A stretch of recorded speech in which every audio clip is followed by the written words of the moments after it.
Alors, pour tourner le motif dans sa forme, d'abord, je vais le faire un peu plus petit ici pour qu'on voit bien. Voilà. Donc ça, c'était le double clic sur l'outil de mise à échelle. Vous avez à côté le double clic sur l'outil rotation. Même chose que pour la mise à échelle du motif, mais pas de l'objet. Vous devez avoir transformation d'objet qui est décoché. Aperçu qui est coché. Et si vous tournez, ben voilà, ça tourne le motif. Bon, vu qu'il n'est pas vraiment linéaire le motif ici, ça ne se voit pas trop, ça ne sert pas à grand chose de tourner, mais pourquoi pas. Oui, quand même, ça peut servir. Voilà, c'était donc le double clic sur l'outil de rotation. Donc si ça ne fonctionne pas chez vous, on reprend depuis le début. L'objet doit être sélectionné avec la flèche noire. Dans la palette aspect, la ligne qui concerne le motif doit être activée.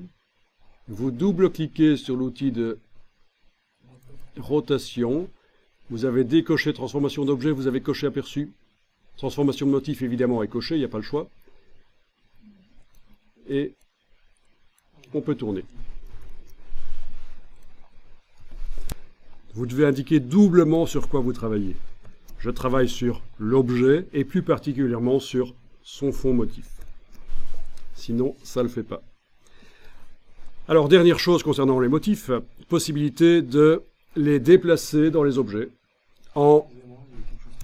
Donc, pour déplacer le motif dans son objet, on double-clique sur la flèche noire dans la palette des outils et on a la boîte qui permet de déplacer. Alors, comme précédemment, puisque je ne vais modifier que le motif, je ne coche pas transformation d'objet, j'ai la case aperçu qui est cochée pour voir ce que ça donne derrière. Et si je veux descendre le motif, je vais devoir changer la valeur ici. Par exemple, je le veux 10 mm plus bas. Ben à la place de 37, je vais mettre 47.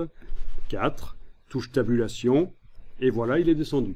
Si je le veux plus haut, à la place de 37, je vais mettre 27. Je mets un 2 ici. Touche tabulation. Il remonte. L'origine des règles est en haut à gauche sur le plan de travail. Donc, si je veux baisser un objet, je dois augmenter sa distance par rapport à l'origine. C'est pour ça que pour le baisser, je dois augmenter.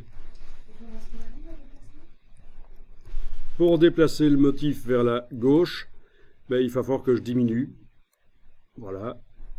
Par exemple, à la place du 7 ici, je mets un 5, touche tabulation, il déplace vers la gauche. Si je mets un 9 à la place du 7, il va aller vers la droite, bien sûr. Donc voilà. Et on peut évidemment le faire de manière plus subtile avec des réglages assez fins. Ok.